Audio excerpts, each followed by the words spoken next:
everyone, it's Rose Jacobson, and I'm here to talk to you about the Battle of the Boroughs Round 2. Now, in case you missed yesterday's Nets versus Knicks game, it was very, very interesting and quite intense, actually. The Knicks had a horrible start. They had to be sleeping, or I have a theory that the Nets probably roofied them and they gave them some of their Jersey juice that they used to drink when they were back in New Jersey, and they used to stink it up. So, yeah, the first quarter for the Knicks was just terrible, just really, really bad. And in that first quarter, Andre Blatch for the Nets, he was just amazing.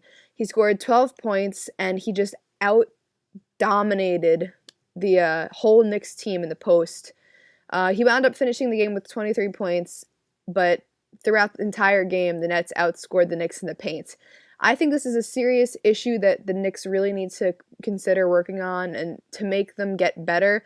That's the one element that's missing. Like, I'm a huge Rasheed Wallace fan, and even Kurt Thomas, he's been doing pretty good, and I think maybe when Amari comes back, these issues will be a little bit more resolved.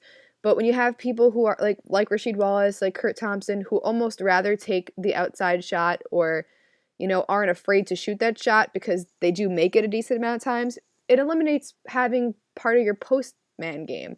And ultimately in basketball, you do need that post man.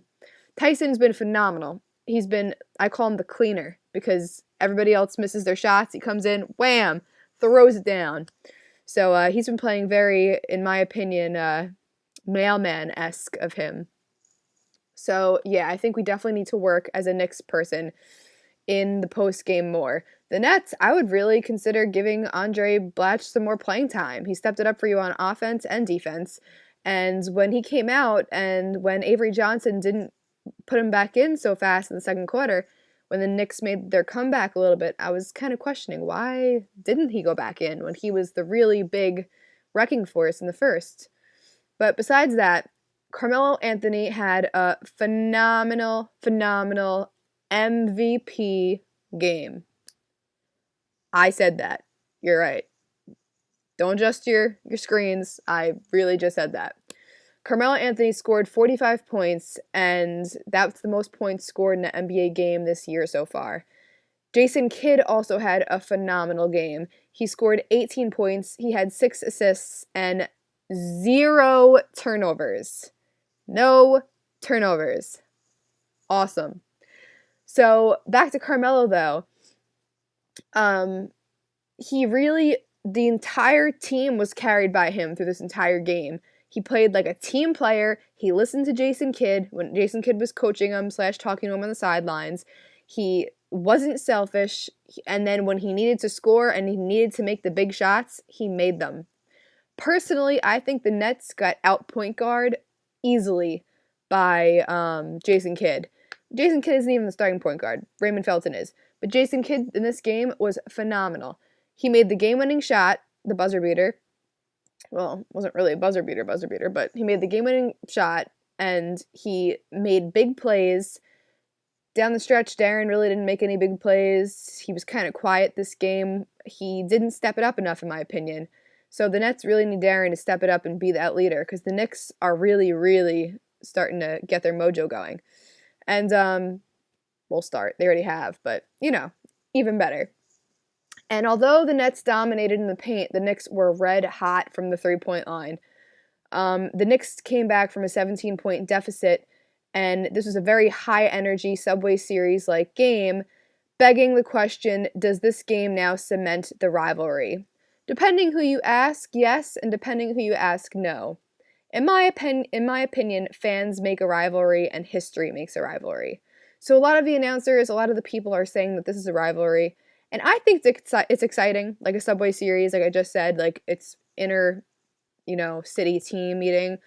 So, state. But, so I think it's awesome. But to the same regard, at the Brooklyn home, there was more Knicks fans there. The Knicks fans still showed up more than the Nets. I mean, the Nets had more than they previously did, but the Knicks fans still showed up, and they were still, I think, more than the Net fans but I wasn't there, so I can't tell you.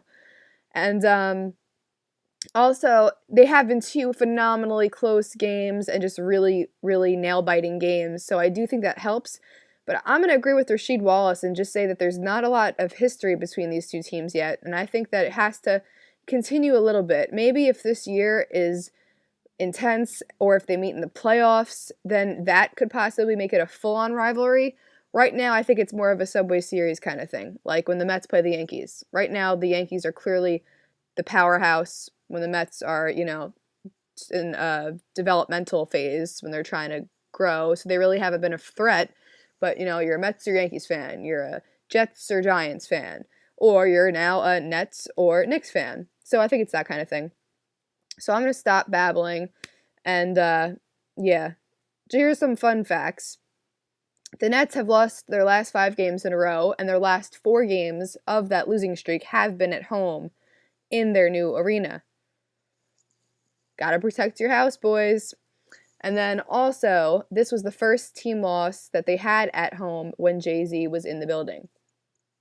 The Knicks also play the Lakers next, and they improved to a record of 16-5. Ultimately, I really don't know what to say that I haven't already. It was an amazing game. If you didn't see it, I would definitely suggest watching the highlights. The Knicks ran away with it 100-97, and it was just a great game. Great energy, great game. Knicks dominated. Woo! Well, this video has gone on entirely too long, so until next time, I will talk to you guys soon. Have a great night, or day, or evening, depending where you are watching this. Bye, guys.